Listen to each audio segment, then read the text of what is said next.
drama for our tastes. "Katharine Hepburn wears zippers," I told my mother. "If Katharine Hepburn wore a toilet for a hat, would you want to do that as well?" my mother asked. We were arguing about this in the back corner when Madame Avant burst into the shop, her umbrella dripping, her face bright pink. Her chest, as large and round as a pigeon's, heaved up and down. Everyone turned toward her. "The Germans are attacking Poland," she announced. It was as if every woman in the store had turned to stone. Maman's face went white. "Oh, no," she murmured, a hand to her chest. She leaned heavily against the display case.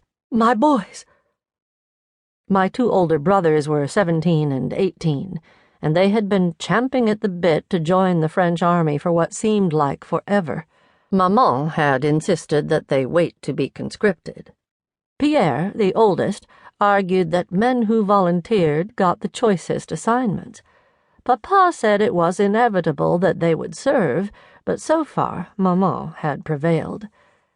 I largely tuned out talk of war and politics, but even I had been unable to tune out the latest events.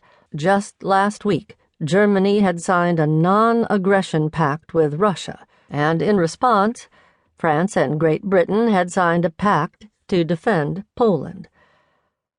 At school just that morning, my friend Lisette, whose father worked at the Louvre, said that the museum was packing up paintings and sculptures to be shipped and hidden in the countryside. Her father had personally helped crate up the Venus de Milo. There was a heaviness in the air, a sense of something about to happen, like a snow cloud about to drop a blizzard. "Does this mean we're at war?" I asked. "If we're not, we're about to be," Madame Avant said. "We must go home." Maman straightened and collected her purse. "Come." "What about our dresses?" I asked. "We'll tend to that later." She turned to the vendeuse, who was holding the bolt of fabric near the trim and buttons. "I'm sure you understand." "Bien sûr," she murmured, her head bent low. "I will set the fabric aside for you." Maman mumbled her thanks and clutched my elbow all the way home. We lived in a narrow 3-story townhouse, a rarity in the Quartier Latin, where almost everyone lived in flats. It had been in my father's family for generations, and the year before, Papa had sunk a major chunk of his savings into reinforcing the foundation and modernizing the bathroom and kitchen. Yvette must have been watching for me from her flat across the street, because she knocked on the door practically as soon as we walked in. "Did you hear?" she whispered. "Yes," I replied. We were excited.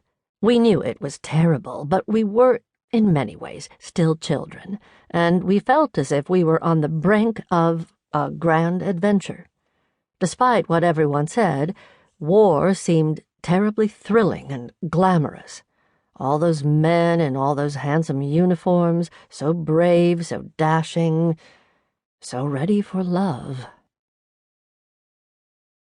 Maman turned on the radio. There was no music that night, only newscasters talking. "We must figure out some hairstyles that will make us look older," Yvette said to me. We disappeared into my room and stood before the mirror of my bureau, pinning our hair into rolls and updos.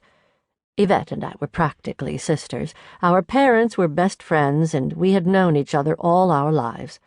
We felt like family, but we couldn't have looked more different. Yvette had blonde hair and blue eyes. Her cheeks and lips were always pink, as if she'd just come out of the cold. Her personality was bright and colorful, too. I, on the other hand, was short and slight, with dark brown hair and light brown eyes. People would say, "Oh, that Yvette, she's going to be a heartbreaker." About me, they would seldom say much of anything. I tended to blend into the background, which was fine with me. I preferred being a supportive player to Yvette's plans and schemes, rather than hatching my own. I was an introvert. I loved reading and calligraphy. I could have passed my whole life curled up in a corner with a stack of books, or with a pen and paper, copying stylistic fonts from magazines and movie posters, while Yvette was always on